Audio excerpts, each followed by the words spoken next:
ओम शांति। ओम शांति। ओम शांति। आज 25 तारीख 2025 प्रातः मुरली अव्यक्त बाप दादा। रिवाइज है 4/9/2005। शिक्षा के साथ क्षमा और रहम को अपना लो। शिक्षा के साथ क्षमा और रहम को अपना लो। दुआएं तो दुआएं लो तो आपका घर आश्रम बन जाएगा। आज बाप दादा सर्व बच्चों के मस्तिष्क में प्योरिटी की रेखाएं देख रहे हैं।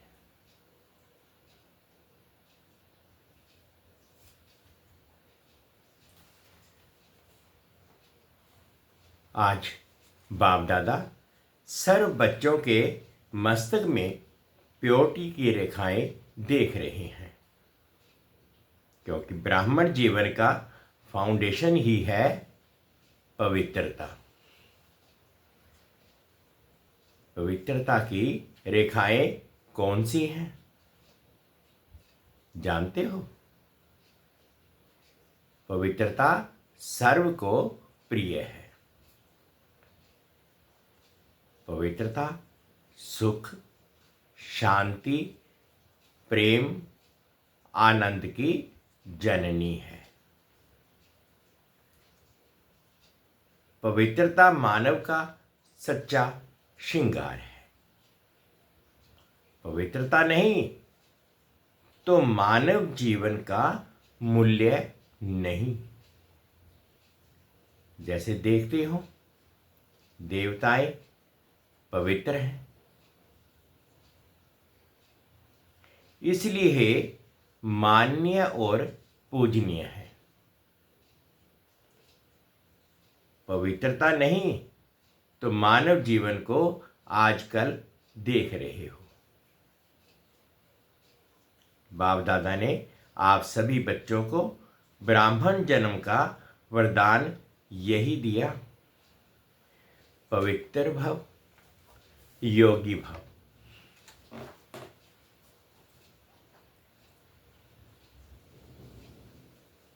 जिस आत्मा में पवित्रता है उसकी चाल चलन चेहरा चमकता है। इसलिए पवित्रता ही जीवन को श्रेष्ठ बनाने वाली है। वास्तव में आप बच्चों का आदि स्वरूप ही पवित्रता है। अनादि स्वरूप ही पवित्रता है। ऐसी पवित्र आत्माओं की विशेषताएं उनकी जीवन में सदा पवित्रता की पर्सनैलिटी दिखाई देती है। पवित्रता की रॉयल्टी। पवित्रता की रॉयल्टी चेहरे और चाल में दिखाई देती है। ये रेखाएं का श्रृंगार है, रियलिटी है। मैं अनादि आदि स्वरूप इस स्मृति से समर्थ बन जाता हूं। रॉयल्टी है। स्वयं भी स्वमान में और हर एक को सम्मान देकर चलने वाला पर्सनैलिटी है। सदा संतुष्टता और प्रसन्नता। स्वयं भी संतुष्ट और अन्य को भी संतुष्ट करने वाले। पवित्रता से प्राप्तियां भी बहुत हैं। बाप दादा ने आप सभी बच्चों को क्या क्या प्राप्तियां कराई हैं वह जानते हो ना? कितने खजानों से भरपूर किया है। अगर प्राप्तियों को स्मृति में रखें तो भरपूर हो जाए। सबसे पहला खजाना दिया है ज्ञान का खजाना, जिससे जीवन में रहते दुख अशांति से मुक्त हो जाते हैं। व्यर्थ संकल्प, नेगेटिव संकल्प, विकल्प, विकर्म से मुक्त हो जाते हैं। अगर कोई भी व्यर्थ संकल्प व विकल्प आता भी है तो ज्ञान के बल से विजयी बन जाते हैं।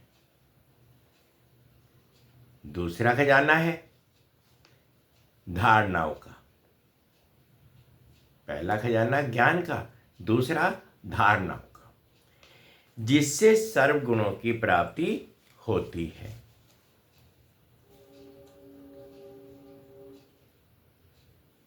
और शक्तियों के आधार से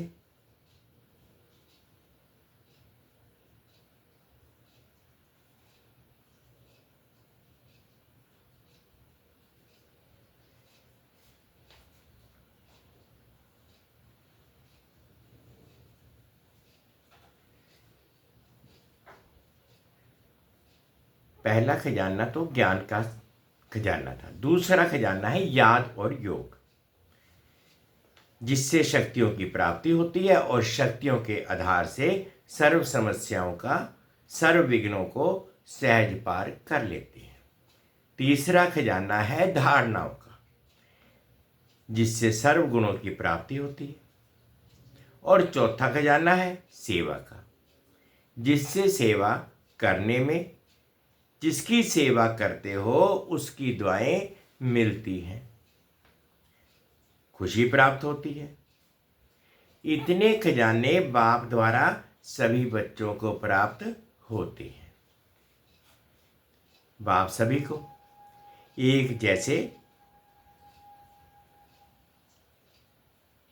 खजाने देते हैं, कोई को कम, कोई को ज़्यादा नहीं देते हैं, लेकिन लेने वाले में फर्क हो जाता है। कोई बच्चे तो खजाने को प्राप्त कर लेते हैं, कोई बच्चे तो खजाने को प्राप्त कर खाते पीते मौज करते और फिर मौज में ख़त्म कर देते हैं।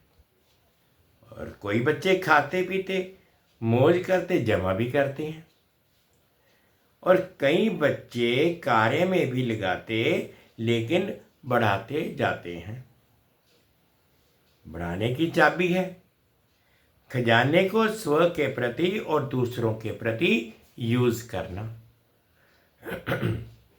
जो यूज करता है वह बढ़ाता है।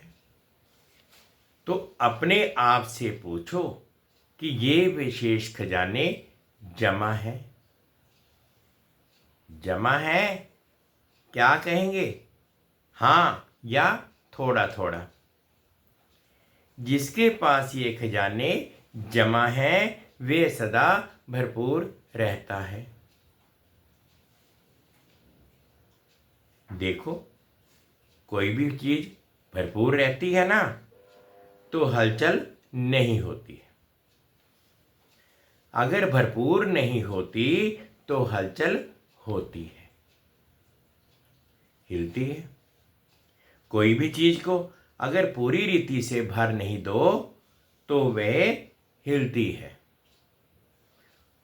तो यहां भी अगर सर्व खजानों से भरपूर नहीं है तो हलचल होती है। सदा ये नशा रहे कि बाप के खजाने में मेरा जन्म सिद्ध अधिकार है। बाप ने दिया, आपने लिया, तो सब खजाने किसके हुए? आपके हो गए ना। तो जिसके पास खजाने हैं वह कितना नशे में रहता है। जैसे छोटा सा राजा का लड़का राजकुमार होता है, जैसे छोटा सा राजा का लड़का राजकुमार होता है, पता भी नहीं होता है कि बाप के पास क्या क्या खजाना है, लेकिन नशा रहता है कि बाप के खजाने मेरे खजाने हैं, और खजाने की खुशी में रहता है। अगर खुशी कम रहती है तो उसका कारण क्या होता है? बाप ने तो खजाने दिए हैं, सुना, लेकिन एक है सुनने वाले, दूसरे हैं समाने वाले। जो समाने वाले हैं वे नशे में रहते हैं। आज नए नए बच्चे भी आए हैं। बाबा ने देखा ये सामने बैठे हैं, नए नए बच्चे भी बहुत आए हुए हैं। बाप दादा आप लकी बच्चों को आप सबके भाग्य की मुबारक दे रहे हैं। अपने भाग्य को पहचाना है ना। परमात्म प्यार, अविनाशी प्यार, जो सिर्फ एक जन्म नहीं चलता, अनेक जन्म सदा ही प्यार कायम रहता है। क्योंकि ये जो समय चल रहा है, ये समय भी संगम युग, भाग्यवान युग है। सतयुग को भी भाग्यवान कहते हैं, लेकिन वर्तमान संगम युग का समय उससे भी भाग्यवान है। क्यों? इस संगम युग में ही बाप द्वारा अखंड भाग्य का वरदान वर्षा प्राप्त होता है। तो ऐसे संगम युग में, भाग्यवान समय में आप सभी अपना भाग्य लेने के लिए पहुंच गए हो। बाप दादा बच्चों को बहुत एक सहज पुरुषार्थ की विधि सुनाते हैं। सहज चाहते हो ना? मुश्किल तो नहीं चाहते हो ना? इन बच्चों को, पुराणों को तो भाग्य की सहज विधि मिल गई है, मिली है ना। सबसे सहज और कुछ भी नहीं करना, सिर्फ एक बात करना। एक बात तो कर सकते हो ना? हाँ करो या ना करो, कहो हाँ जी। तो सबसे सहज विधि है अमृत वेले से लेके सबको जो भी मिले उससे दुआएं लो और दुआएं दो। चाहे क्रोधी भी आवे, लेकिन आप उसको भी दुआएं दो और दुआएं लो, क्योंकि दुआएं तीव्र पुरुषार्थ का बहुत सहज यंत्र है। जैसे साइंस में रॉकेट है ना, तो कितना जल्दी कार्य कर लेता है। ऐसे दुआएं देना और दुआएं लेना, ये भी एक बहुत सहज साधन है। यह कर सकते हो? कर सकते हो तो हाथ उठाओ। तो बच्चों ने हाथ उठाया। कोई बद्दुआ दे तो क्या करेंगे? आपको बार बार तंग करे तो देखो, आप परमात्मा के बच्चे, दाता के बच्चे, दाता हो ना, मास्टर दाता हो। तो दाता का काम क्या होता है? देना। तो सबसे अच्छी चीज है दुआएं देना। कैसा भी व्यक्ति हो, बाबा कहते कि कैसा भी व्यक्ति हो, लेकिन है तो आपका भाई और बहन। परमात्मा के बच्चे तो बहन भाई हो ना। बाबा कहते परमात्मा की तो सब आत्माएं बच्चे हैं, तो आपस में भाई बहन तो है ना। तो परमात्मा का बच्चा है, मेरा ईश्वरीय भाई है, ईश्वरीय बहन है, उसको क्या देंगे? बद्दुआ देंगे क्या? बाबा पूछ रहे हैं कि बद्दुआ देंगे क्या? बाप कभी बद्दुआ देता है? देगा या देता है? हाँ या ना?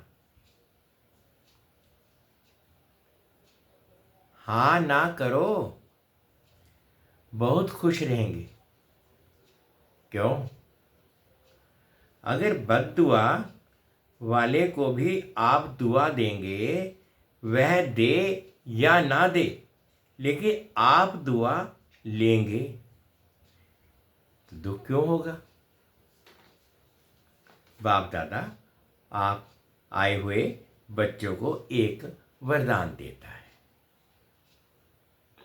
वरदान याद रखेंगे तो सदा खुश रहेंगे। वरदान सुनाए। बाबा पूछ रहे हैं कि वरदान सुनाए, सुनेंगे? वरदान है, अब अगर आपको कोई दुख दे तो भी आप दुख लेना नहीं। वह दे लेकिन आप नहीं लेना। बाबा कहते कोई दुख दे, ये पक्का निश्चय कर लो कि हमने दुख नहीं लेना, क्योंकि देने वाले ने तो दे दिया, लेकिन लेने वाले तो आप हो ना। देने वाला लेने वाला नहीं है। अगर वह बुरी चीज देता है, दुख देता है, अशांति देता है, तो बुरी चीज है ना। आपको दुख पसंद है? नहीं पसंद है ना, तो बुरी चीज हो गई। तो बुरी चीज ली जाती है क्या? कोई आपको बुरी चीज देवे तो आप ले लेंगे? बाबा पूछ रहे हैं कोई बुरी चीज आपको दे तो आप ले लेंगे? लेंगे? नहीं लेंगे? तो लेते क्यों हो? ले तो लेते हो ना। अगर दुख ले लेते हो तो दुखी कौन होता है? आप होते हो या वह होता है? लेने वाला ज्यादा दुखी होता है। अगर अभी से दुख लेंगे नहीं तो आधा दुख तो आपका दूर हो गया। लेंगे ही नहीं ना, और आप दुख के बजाय उसको सुख देंगे तो दुआएं मिलेंगी ना, तो सुखी भी रहेंगे और दुआओं का खजाना भी भरपूर होता जाएगा।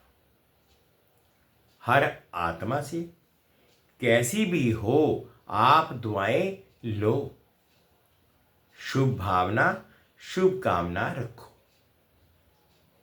कभी कभी क्या होता है,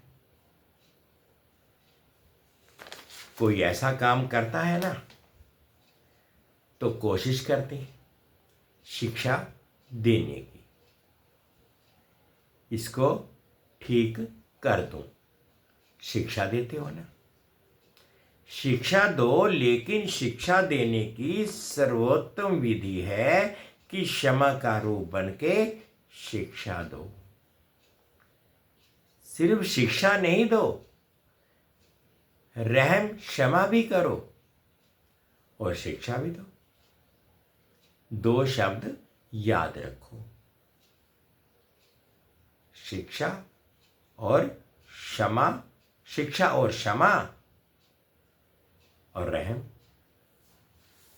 अगर रहम दिल बन के उसको शिक्षा देंगे तो आपकी शिक्षा काम करेगी। अगर रहम दिल बन के नहीं देंगे तो शिक्षा एक कान से सुनेंगे, दूसरे कान से निकल जाएगी, शिक्षाधार नहीं होगी।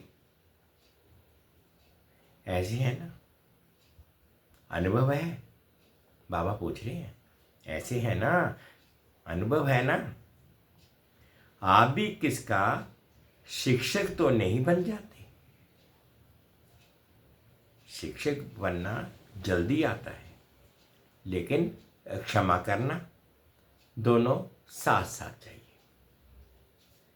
अभी से रहम करने की विधि है शुभ भावना, शुभ कामना। जैसे कहते हैं ना, सच्चा प्यार पत्थर को भी पानी कर देता है। ऐसे ही क्षमा स्वरूप से शिक्षा देने से आपका कार्य जो चाहते हो ये नहीं करे, ये नहीं हो, वह प्रत्यक्ष दिखाई देगा। आपके रहमदिल बन शिक्षा देने का प्रभाव उसकी कठोर दिल भी परिवर्तन हो जाएगी। तो क्या वरदान मिला? ना दुख लेना, ना लो दुख देना। पसंद है? बाबा पूछ रहे हैं, पसंद है? पसंद है तो अभी लेना नहीं, गलती नहीं करना। जब बाप दुख नहीं देता तो फॉलो फादर तो करना है ना। कर रहे हैं, कभी कभी थोड़ा डांट देते हो, डांटना नहीं, रहम करो, रहम के साथ शिक्षा दो। बार बार किसको डांटने से और ही आत्मा जो है ना वह दुश्मन बन जाती है, घृणा आ जाती है। परमात्मा बच्चे हो ना, तो जैसे बाप पतित को भी पावन बनाने वाला है तो आप दुखी को सुख नहीं दे सकते हो। बाबा पूछ रहे हैं, जब बाप पतित पावन है तो क्या तुम दुखी को सुख नहीं दे सकते हो? अभी जाकर ट्रायल करना, ट्रायल करेंगे ना, तो पहले चैरिटी बिगिंस एट होम। परिवार में अगर कोई दुख देवे तो भी दुख लेना नहीं, दुआएं देना, रहमदिल बनना पहले घर वालों को करो।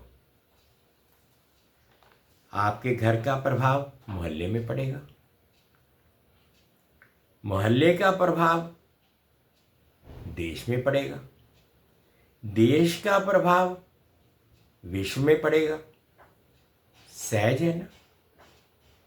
अपने परिवार में शुरू करो, क्योंकि देखो एक भी अगर क्रोध करता है तो घर का वातावरण क्या हो जाता है?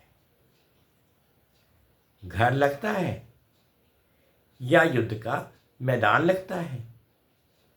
उस समय अच्छा लगता है? नहीं लगता है ना। ये सारी बातें बाबा पूछ रहे हैं, बाप पूछ रहे हैं कि अपने परिवार में शुरू करो, क्योंकि देखो एक भी अगर क्रोध करता है तो घर का वातावरण क्या हो जाता है? घर लगता है या युद्ध का मैदान लगता है? उस समय अच्छा लगता है? नहीं लगता है ना। आप लोगों के लिए भी है।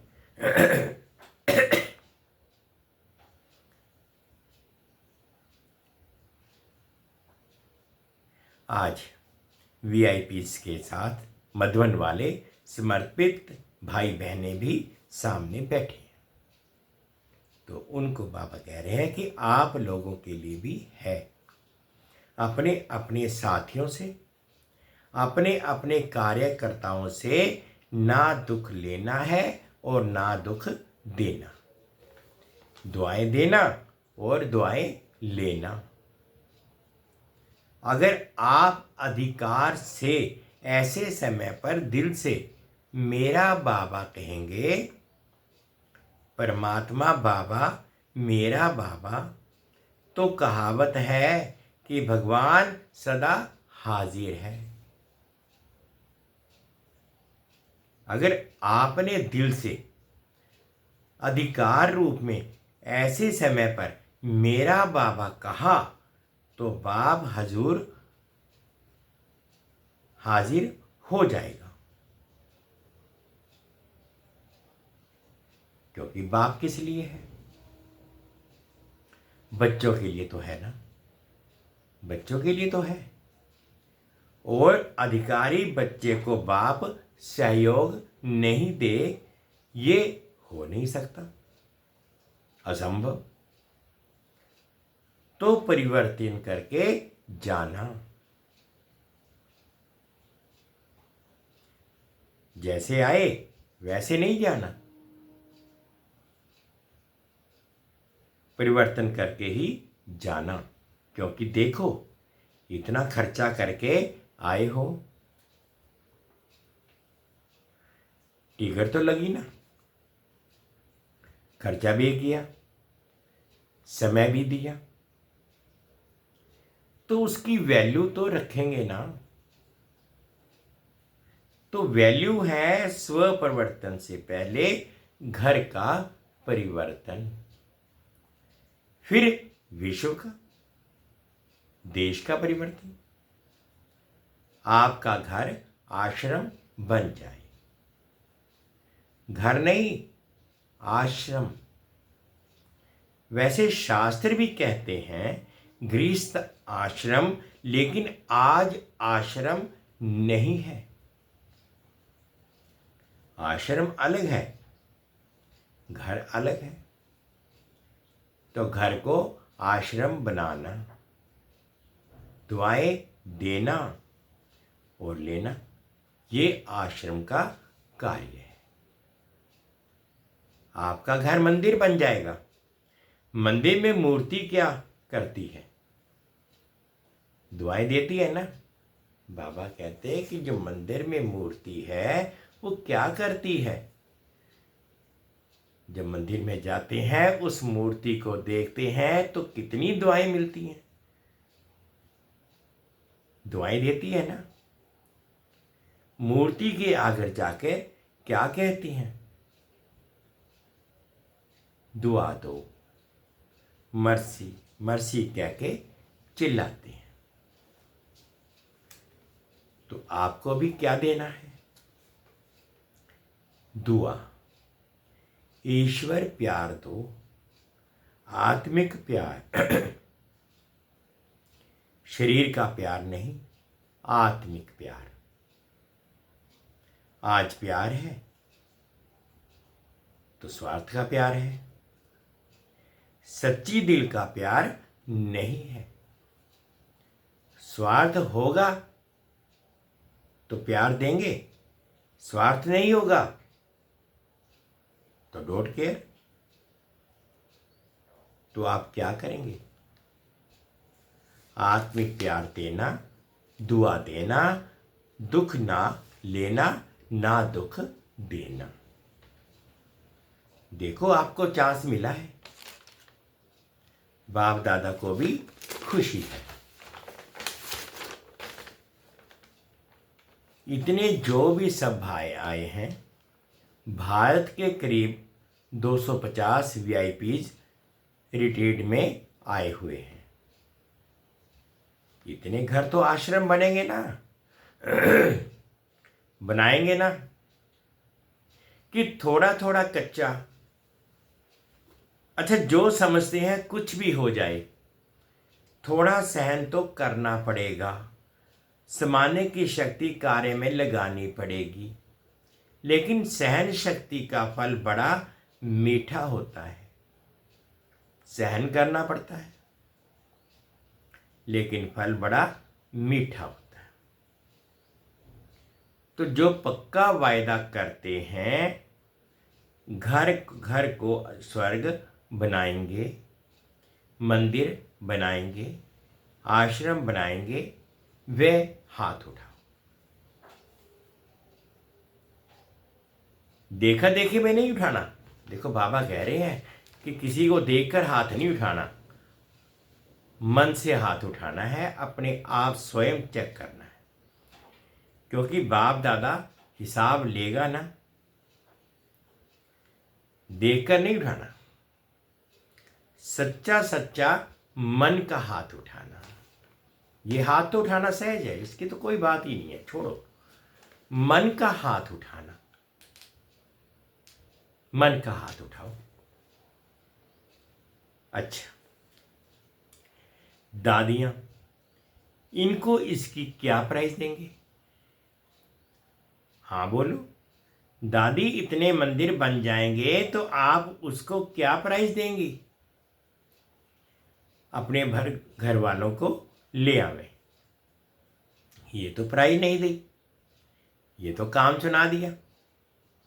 बाबा जो आज्ञा करेंगे, देखो प्राइस तो आपको मिल जाएगी, कोई बड़ी बात नहीं है। लेकिन डैश डैश डैश लेकिन है। लेकिन बोलें, आप जाने के बाद अपनी धारणा में परिवर्तन करना, और 15 दिन के बाद, मास के बाद अपनी रिजल्ट लिखना। जो 1 मास भी दुख नहीं लेगा ना देगा, उसको बहुत अच्छी प्राइज देंगे। अगर आप आएंगे तो मुबारक है, अगर नहीं आ सकेंगे तो भी सेंटर पर भेजेंगे। अच्छा, अब बाबा प्यार दे रहे हैं सभी बच्चों को। चारों ओर के देश विदेश के बच्चों की याद बाप दादा को मिली है। चाहे फोन द्वारा भी याद भेजी है, चाहे पत्र द्वारा, चाहे दिल से याद किया है। तो बाप दादा सभी बच्चों को, चाहे भारत के चाहे विदेश के, रिटर्न में दुआएं और याद प्यार पदम गुना दे रहे हैं। चारों ओर के परमात्म प्यार के अधिकारी बच्चों को, चारों ओर सर्व खजानों से भरपूर, निर्विघ्न, निर्विकल्प, निर्व्यर्थ संकल्प रहने वाली श्रेष्ठ आत्माओं को, साथ साथ सर्व परिवर्तन करने और कराने के उमंग उत्साह में उड़ने वाले बच्चों को, साथ साथ बाप दादा को सच्ची दिल का समाचार देने वाले सच्चे दिल वाले बच्चों को, विशेष दिलाराम के रूप में, बाप के रूप में, शिक्षक के रूप में, सतगुरु के रूप में पदम गुणा याद प्यार और नमस्ते। हम रूहानी बच्चों की, रूहानी माता पिता बाप दादाजी को याद प्यार, गुड मॉर्निंग और प्यार भरी नमस्ते जी। ओम शांति, ओम शांति। शुक्रिया बाबा, शुक्रिया। आज बाबा ने मीठा मीठा वरदान दिया, अनुभव करेंगे। भटकती हुई आत्माओं को यथार्थ मंजिल दिखाने वाले चैतन्य लाइट माइट हाउस भाव। भटकती हुई आत्माओं को यथार्थ मंजिल दिखाने वाले चैतन्य लाइट माइट हाउस भाव। किसी भी भटकती हुई आत्मा को यथार्थ मंजिल दिखाने के लिए चैतन्य लाइट माइट हाउस बनो। इसके लिए दो बातें ध्यान रखो। एक, हर आत्मा की चाहना को परखना। जैसे योग्य डॉक्टर उसे कहा जाता है जो नब्ज को जानता है। ऐसे परखने की शक्ति को सदा यूज करना। सेकंड बोला बाबा ने, सदा अपने पास सर्व खजानों का अनुभव कायम रखना। सदा यह लक्ष्य रखना कि सुनना नहीं है, लेकिन सर्व संबंधों का, सर्व शक्तियों का अनुभव कराना है। स्लोगन है, दूसरों की करेक्शन करने के बजाय एक बाप से ठीक कनेक्शन रखो। दूसरों की करेक्शन करने के बजाय एक बाप से ठीक कनेक्शन रखो। यह व्यक्ति सारे रूहानी रॉयल्टी और प्योरिटी की पर्सनैलिटी धारण करो। अपना निजी स्वरूप व वरदानी स्वरूप सदा स्मृति में रखो। तो अपवित्रता और विस्मृति का नाम निशान समाप्त हो जाएगा। विस्मृति व अपवित्रता क्या होती है? अब इसकी अविद्या होनी चाहिए, क्योंकि ये संस्कार व स्वरूप आपका नहीं है, बल्कि आपके पूर्व जन्म का था। अभी आप ब्राह्मण हो। ये तो शूद्रों के संस्कार व स्वरूप है। ऐसे अपने से भिन्न अर्थात दूसरे के संस्कार अनुभव करना, इसको कहा जाता है न्यारा और प्यारा। शिक्षा के साथ क्षमा और रहम को अपना लो। दुआएं लो तो आपका घर आश्रम बन जाएगा। ओम शांति, ओम शांति। 2 मिनट के लिए बाबा की याद में बैठे।